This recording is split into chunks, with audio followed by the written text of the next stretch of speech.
melaksanakan amal ibadah kita perbanyak di situ. Bapak-bapak yang dirahmati oleh Allah Subhanahu wa taala, ada pula nanti juga ketika pemahaman orang-orang tua kita dulu. Kalau mau besok Ramadan, malam ini mereka biasanya buat nasi apa namanya? Nasi tunggal untuk bukan manusia, untuk arwah. Zaman-zaman dulu masih kita dengar seperti itu. Kalau sekarang mungkin jarang, mungkin satu dua. Nah, dia siapkan itu dan dia letakkan di kamar-kamar bekas almarhum orang tuanya atau mamanya. Karena mereka berpendapat ketika Ramadan datang, maka arwah-arwah yang sudah meninggal itu akan pulang ke rumah keluarganya. Dan mereka akan kembali lagi setelah malam takbiran.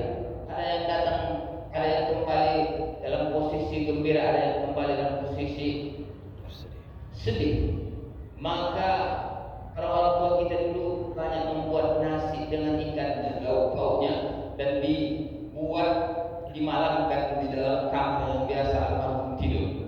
Maka di situ pula lah kita buat kadang. Kalau sekarang sudah agak jarang. Apakah ini benar? Kita tidak tahu. Kalau masalah ruh itu kita tidak tahu. Karena ruh itu tak ada yang tahu kecuali Allah Subhanahu wa taala. Wa yas'alunaka 'anil ruh, qulir ruhu min amri rabbi. Ketika orang Yahudi bertanya, "Hai Muhammad, kemana ruh orang ketika sudah meninggal?" Maka Nabi tak tahu sampai turunlah ayat untuk menjawab, "Hai Muhammad, kalau ada orang yang bertanya tentang ruh, maka katakanlah ruh itu tak ada yang tahu kecuali Allah Subhanahu wa taala, kecuali urusan ruh." Jadi sekarang sudah tak ada lagi, sudah jarang, mungkin satu dua orang-orang tua kita buat seperti itu. Bahkan kalau tanya Ustaz, memang makanan itu ketika paginya udah hambar, rasanya memang saripatinya sudah disedot sama ruh itu. Ya makanan kalau terbuka dingin, masuk angin dia. Kalau terbuka jadi masuk angin, iya kan? Nah, jadi itu memang sesuatu yang lumrah. Makanan kalau kita diamkan dari sore sampai subuh, itu makanan kalau tak ditutup dari apa memang tak ada rasanya. Bukan ruh itu yang sudah menyedot saripatinya. Nah seperti itu. Jadi yang seperti itu harus dibuat. Nabi Shallallahu Alaihi Wasallam banyak berpuasa di bulan Sya'ban. Kenapa? Karena dia ingin sukses ketika datang Ramadan. Dia mau tutup pintu-pintu Sya'ban itu supaya setan tidak mencagernya. Baru ada persiapan lagi Ustaz. Nanti ketika mau nisfu Sya'ban, pertengahan bulan Sya'ban, 15 hari bulan, beberapa ada hadis yang menjelaskan tentang keutamaannya. Itu bagaimana menurut Ustaz? Memang ada hadis-hadis yang menjelaskan tentang keutamaan nisfu Sya'ban. Nisfu Sya'ban itu 15 hari bulan. Ini mungkin 1 Sya'ban, mungkin 15 hari lagi. Itu bagaimana Ustaz? Memang ada hadis, tapi setelah kita lihat hadis-hadis itu kebanyakannya tidaklah sampai kepada baginda Rasulullah SAW. Tapi ketika ada orang yang mungkin beribadah di malam itu, silakan, tak usah dilarang. Namanya mau beribadah. Ada cara habis maghrib dia baca Yasin, dia baca Al-Quran sampai subuh beriktikaf, silakan saja. Tidak ada larangan. Kenapa? Karena orang menghidupkan malam-malam itu termasuk ibadah. Qumil laila illa qalila, maka bangkitlah, bertahajudlah sebagian malam, sedikit malam. Nah, jadi tidak masalah. Tapi kalau ada hadis-hadis yang menjelaskan fadilahnya, bahwa ma min abdin yaqumu lailatun min nisfi Sya'ban yastaghfiru, tidaklah sebagai semua orang mendirikan malam nisfu Sya'ban itu mereka beristighfar kepada Allah, memberikan ampunan kepadanya, mereka meminta rahmat Allah, kecuali Allah akan memberikan rahmat kepadanya.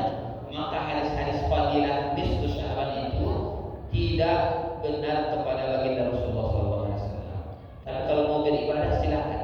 Mau nisfu Sya'ban, mau 14 hari bulan, mau 16 hari bulan, silakan. Tak usah dilarang karena itu termasuk ibadah. Nah seperti itu.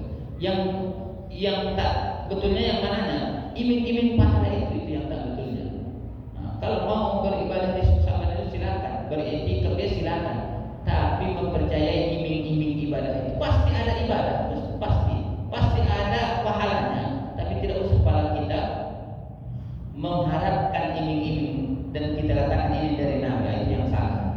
Tapi soal adakah nilai ibadahnya, ada nilai ibadahnya. Nah, setelah itu nanti pula seminggu sebelum bulan puasa ada pula lah nanti juga orang musim berziarah kubur. Nah, ini bagaimana Ustaz? Perlu kita bahas sedikit. Ziarah kubur itu dibolehkan. Kuntu nahaytukum an ziyaratil kubur ala fazuruha fa innahu yuzakkikum anil akhir. Dulu dilarang ziarah kubur. Kenapa dilarang ziarah kubur dulu? Karena banyaknya orang jahiliyah berziarah kubur itu menyombong-nyombongkan hartanya. Datang mereka ke kuburan, mereka mengatakan si fulan orang kaya dulu, banyak kali dia bersedekah, banyak kali dia orang baik betul-betul, banyak kebaikannya.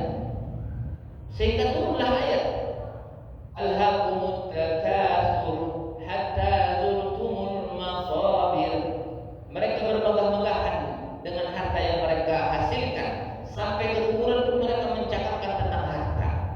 Nah, jadi tak usah, tak boleh. Maka dilarang dulu. Yang kedua, kenapa dilarang? Karena kebanyakan adat ketika perempuan berziarah itu, maka mereka berontak-ontak seolah-olah tak ridho dengan takdir. Mungkin suaminya meninggal, anaknya meninggal, jadi di situ dia berguling-guling dengan pasir itu dan mencabik-cabik bajunya, menandakan dia tidak ridho dengan takdir Allah. Maka dilarang. Baru setelah Islam sudah masuk ke hati-hati para orang muslim ketika itu, kepada orang jahiliyah ketika itu, maka Rasul membolehkan. Alhamdulillah, sekarang boleh. Ziarahilah sekarang, tak masalah. Kenapa? Karena itu mengingat mati, mengingat hari akhirat. Maka perlu kita renungi. Adabnya berziarah kubur itu ada. Tapi sekarang kita tengok orang berziarah kubur itu asik, sibuk, selfie saja. Guys, lagi ziarah kubur ini, seminggu lagi puasa. Karena begitu ya bro, subhanallah. Karena mohon maaf, yang ziarah kubur itu tak dikit lah, tak tahu dia kawan sudah di sana bawa belur, tak. Subhanallah.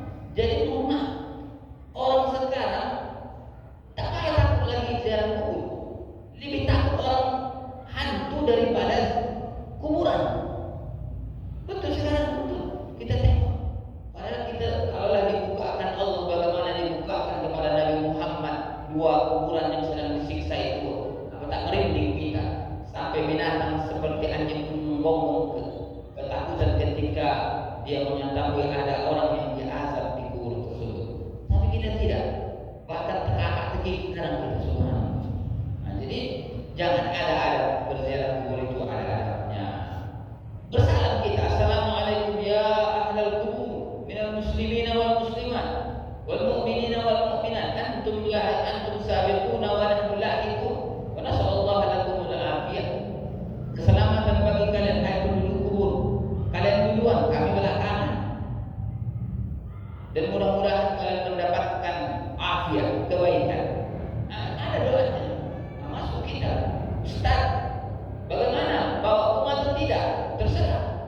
Karena kan bawa umat kan yang disiramkan ke pusaran itu. Bagaimana Ustaz? Bawa atau tidak? Yang udah beli bawa, yang belum beli tak usah bawa. Kenapa?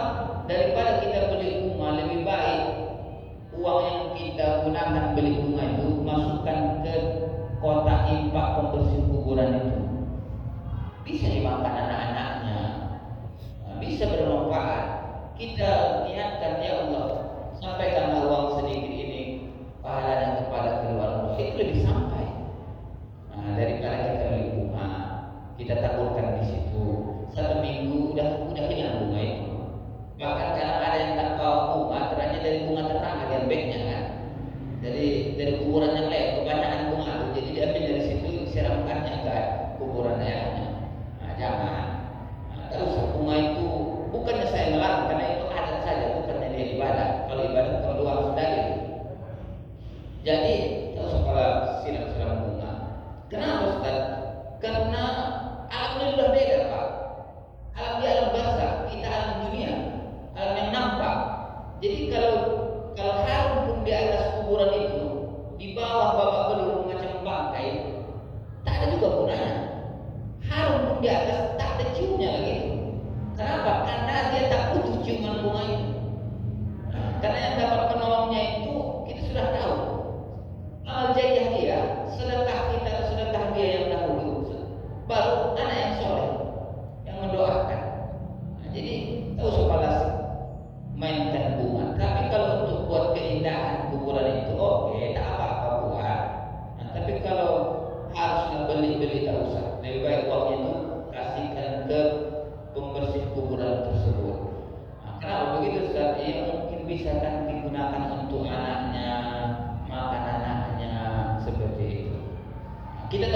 muluk-muluk menanti presiden yang katanya memberikan makan siang bagi anak-anak, itu tak ada ceritanya seperti itu. Bapak-bapak yang dirahmati oleh Allah Subhanahu wa taala, Ustaz, ada pula nanti siram air. Bismillahirrahmanirrahim. Qul huwallahu ahad, Allahu samad, lam yalid walam yulad walam yakul lahu kufuwan ahad. 3 kali kan. Ini bagaimana Ustaz? Tak usah pada disiram-siram. Yang bawa air, oke. Yang tak membawa air, tak apa. Baca saja di situ Al-Quran. Baca Yasin, baca tasbih, baca tahlil. Bagi orang haid, mungkin perempuan haid dia tak bisa baca Quran, maka bertasbih saja, berdoa dari situ. Tak apa pakai air. Biar dingin Ustaz. Ya kalau dingin dia tak bisa lagi minum air kita ini, karena alamnya berbeda dengan alam kita. Iya Ustaz, biar terasa dingin ke bawah Ustaz. Ya kalau bermanfaat air kita itu, kita pasang aja AC itu ke situ 24 jam. Biar dingin orang. Tidak, tak ada, karena alamnya tak macam alam kepikiran kita ini. Alamnya alam basah. Adapun kuburan itu hanya tempat jasad dia yang ditempatkan di situ. Walaupun jasadnya sudah hangus, mungkin sudah dimakan cacing. Sedangkan alamnya sudah berbeda dengan alam kita. Nah, jadi apa? Jadi dia tak perlu dengan air yang dingin di atas, di bawah seperti neraka. Yang bisa mendinginkan dia adalah apa? Adalah doa kita, sedekah kita kirimkan, kita masakkan kesukaan orang tua kita. Apa kesukaannya? Contohnya kesukaannya rasidah. Nah, rasidah itu apa? Rasidah itu makanan orang Melayu dulu. Oleh masakan. Kesukaannya apa? Lebat masakan. Nah, seperti itu. Nah, jadi kasihkan kepada orang-orang kawan-kawan dia, kan lumayan, bermanfaat. Nah, apa adabnya Ustaz? Nah, setelah kita baca-baca Al-Quran, bagi yang haid bolehkah Ustaz berziarah kubur? Boleh. Ya kadang-kadang orang pas pula seminggu mau hari itu dikira bulan puasa itu, di situ pula ada datang bulannya, tak masalah. Karena ziarah kubur itu tidak disyaratkan harus berwudu, harus suci, tidak. Nah, orang haid itu yang tak boleh dia sholat, yang tak boleh dia puasa, yang tak boleh dia megang Quran, baca Quran, yang tak boleh dia berdiam lama di masjid, yang tak boleh dia tawaf, dan yang tak boleh dia berhubungan suami istri. Selain itu boleh. Ziarah kubur silakan, tak masalah. Ustaz, awak ini pedagang, tak ada waktu kadang untuk berziarah kubur. Tahu Ustaz, minggu pun kadang pedagang awak, dari pagi sampai sore. Adanya waktu malam boleh berziarah kubur, boleh. Ziarah kubur itu tidak mengenal waktu. Baik pagi, baik siang, baik malam hari, baik pun tengah malam. Silakan saja. Mau tengah malam jam 1 ziarah kubur silakan. Asalkan jangan takut lagi kejar pocong. Itu aja kuncinya kan. Berani dia silakan. Maksudnya kan kalau di daerah kita ini sekarang kan kuburan udah pakai lampu, udah terang pula, apalagi seminggu lagi mau orang muslim berziarah, udah ramai itu nanti, udah terang nanti. Oke, tak masalah, silakan. Ustaz, payah kalau Ustaz melangkahi kuburan Ustaz, karena contohnya udah sempit sekarang kuburan. Ini bagaimana Ustaz? Bolehkah awak kira-kira memijak pinggir-pinggir kuburan? Kalau pinggir-pinggirnya boleh. Nah, ini contohnya kuburan. Jalan udah tak ada lagi, jalan setapak udah tak ada. Yang tak boleh itu kita menginjak kuburannya, musalahnya, tak boleh kita melangkahinya. Kalau dari sini kita berjalan, dari pinggir-pinggir ini berjalan sampai ke kuburan orang tua kita, tak masalah. Atau kita duduk di pinggir ini membacakan di depan orang kuburan kita, membelakangi kuburan orang, tak masalah juga. Nah, yang tak boleh itu kita langkah dari sini ke sini, atau dari sini kita ke sini, atau kita pijak di sini, itu yang tak boleh. Kalau contohnya di keramik pinggirnya dari situ kita tidak masalah. Nah, seperti itu. Jadi karena kuburan sekarang kan luar biasa sekali.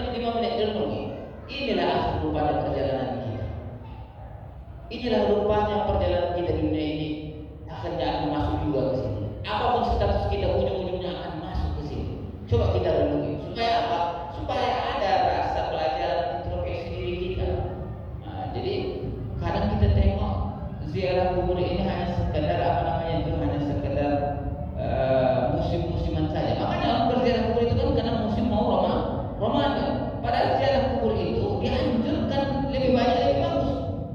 Setiap minggu sekali lebih bagus. Jadi hari Jumat atau hari apa silakan. Kenapa? Karena semakin kita mengingat mati, semakin takut kita di dunia ini. Nah, seperti itu. Nah, setelah itu pula nanti sebelum Ramadan ada pula nanti orang mandi wang-wangian, berpamer, mandi pamer. Nah, boleh itu, boleh, karena itu tidak bid'ah, karena dia adat itu tidak memerlukan dalil. Kalau ibadah tadi perlu dalil. Kalau tak ada dalil maka dikatakan bid'ah. Sedangkan adat yang tidak dicampurkan dengan syariat itu tidak perlu membutuhkan dalil. Atau adat yang tidak menyelisihi syariat itu tidak perlu membutuhkan dalil karena kebiasaan dia. Jadi kalau dia mau mandi, contohnya besok mau puasa, hari ini dia contohnya mau mandi bunga, mandi bersih-bersih, karena mungkin udah 1 bulan tak mandi dia, contoh silakan, tak masalah. Tapi lihat juga umur, jangan nanti pula mandi malam-malam, umur udah tua, nanti udah romantik, besoknya tak jadi puasa, mampus kan. Nah, jadi seperti itu. Jadi artinya kalau mau mandi besok saya mau wangi, berjumpa dengan Ramadan, menerima dengan Ramadan, puasa dengan bersih, silakan. Innallaha thayyibun la yaqbalu illa thayyib. Allah itu maha baik, maha suci, maha baik, maka tidak menerima sesuatu yang tak baik-baik. Dia kepingin mau puasa itu bersih, fresh, silakan, tidak masalah, tidak masalah. Maka sebelum puasa bukan ketika hari raya kita bermaaf-maafan. Hari raya boleh bermaaf-maafan, tapi sebelum puasa bagusnya kita di situ bermaaf-maafan supaya apa? Supaya betul kita dapat fadilah Ramadan tersebut. Situ kita minta maaf supaya apa? Ketika kita masuk di bulan penuh berkah itu awak dalam posisi bersih. Nah, jadi enak jadinya. Nah, Bapak-bapak yang dirahmati oleh Allah Subhanahu wa taala, ada pula lagi nanti namanya punggahan. Bawa bersama makanan ke masjid karena besok mau atau besoknya mau puasa, kadang-kadang kan punggahan itu kan. Karena dari situ bersilaturahmi, maaf-maafan. Bagus ini, saya bagus, tidak masalah. Orang beri makan. Apakah itu bid'ah Ustaz? Karena Nabi tak pernah melakukannya. Ini bukan ibadah. Ini adat tradisi yang tradisi itu tidak menyalahi syariat. Nah, dia tak masalah. Rame-rame makan, asalkan tidak ada di situ campur baur perempuan laki-laki, perempuan ada tempatnya, laki-laki ada tempatnya. Udah, yuk makan masing-masing, bawa 3 bungkus.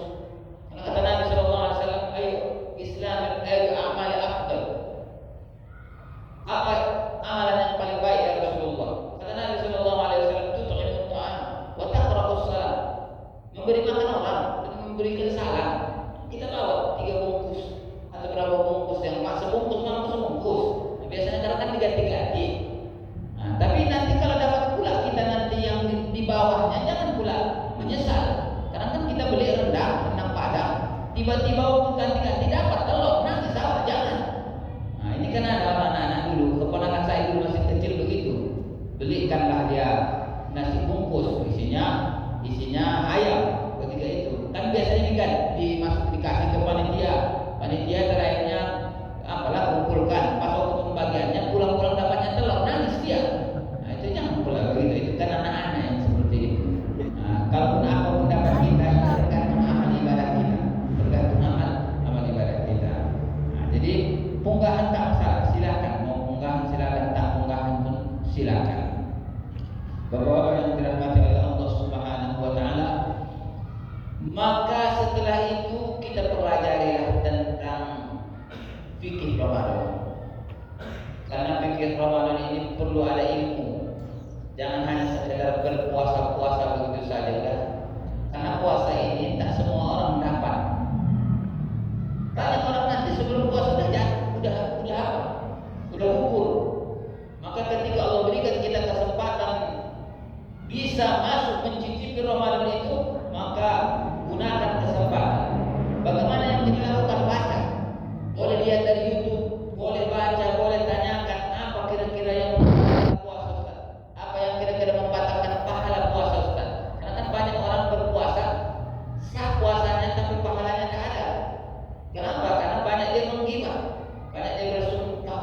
Pergi awak contohnya ke puskesmas disuntik orang tuh, karena mungkin jauh dan demam kali kan.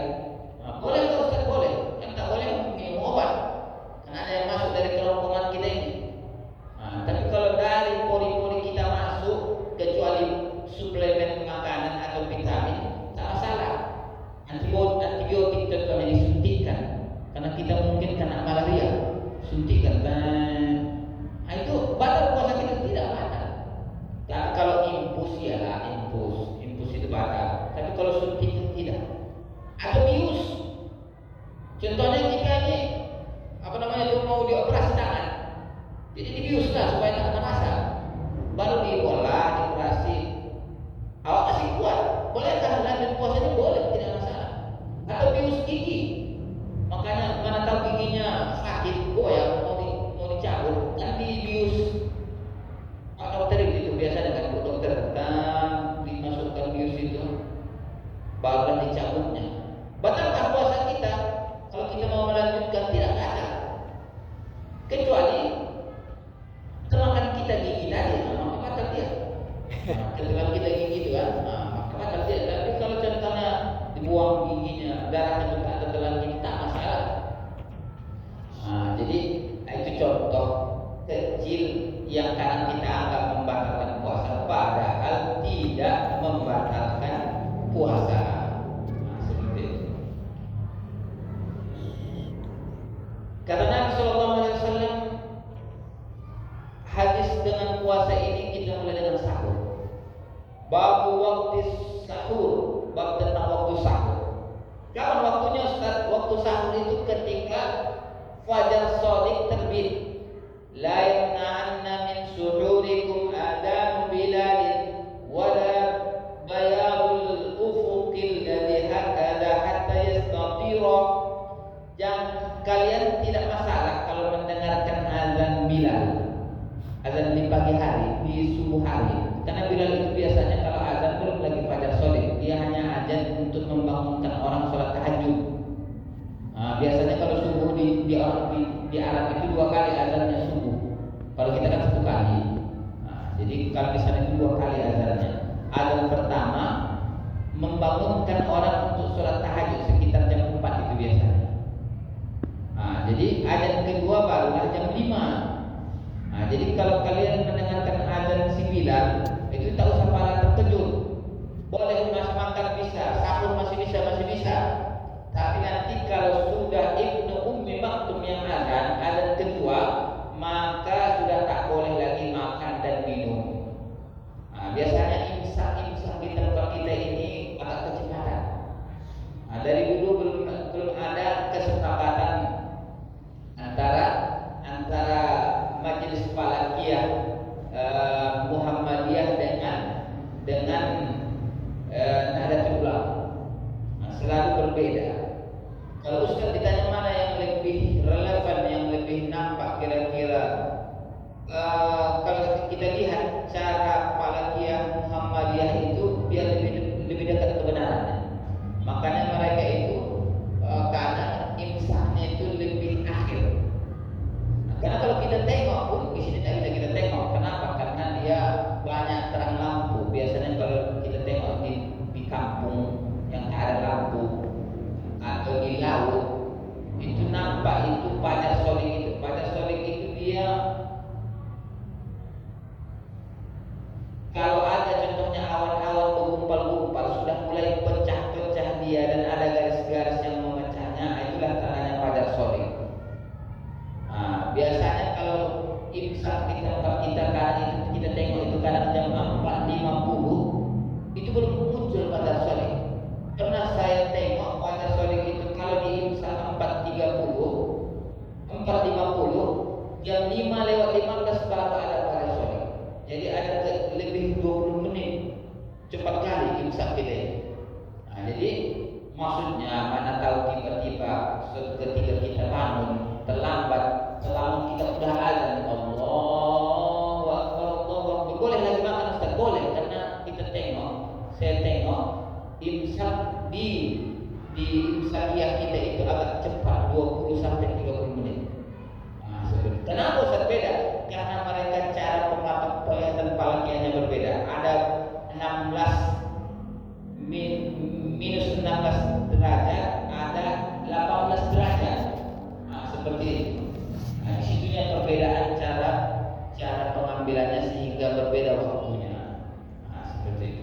Jadi ini mana tahu yang terlambat. Berarti masih azan masih bisa kita makan. Kalau lah imsak yang belum keluar masih bisa. Karena kecepatan 30 menit lebih kurang kecepatan imsak di tempat kita. Nah, jadi seperti itu. Ustaz, bolehkah kita sahur jam 12 malam?